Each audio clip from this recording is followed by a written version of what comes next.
Reserve capital and capital reserve. Reserve capital क्या होती है? Reserve capital is a part of share capital that a company resolve not to call except in the event of it being wound up. Reserve capital company सिर्फ तभी मांगती है जब firm wind up हो रही हो, यानी बंद हो रही हो।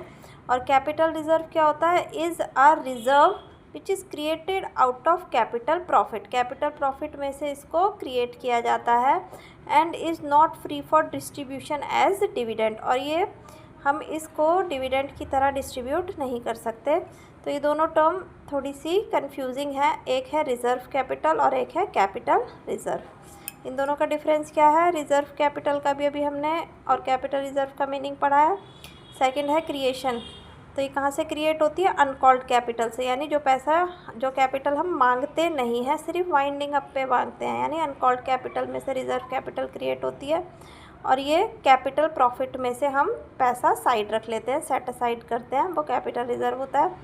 इट इज़ नॉट मैंडेटरी, लेकिन जो कैपिटल रिजर्व है it is appropriate to transfer capital profit in capital reserve, यानी इसको अप्रोप्रिएट माना जाता है, सही माना जाता है from the companies point of view.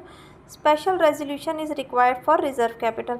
अगर रिजर्व कैपिटल बनानी है तो इसके लिए अलग से रेजोल्यूशन करना पड़ेगा फर्म को, इसके लिए कोई रेजोल्यूशन की ज़रूरत नहीं है। It can not be use to write off capital losses. Capital losses write off करने के लिए यूज़ नहीं होती, और ये कैपिटल लॉसेस राइट ऑफ करने के लिए यूज़ होती है।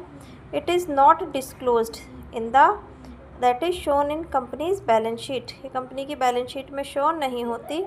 और capital reserve it is disclosed, इसको दिखाना ज़रूरी होता है, that is shown in the notes to account on share holders fund under the head reserves and surplus.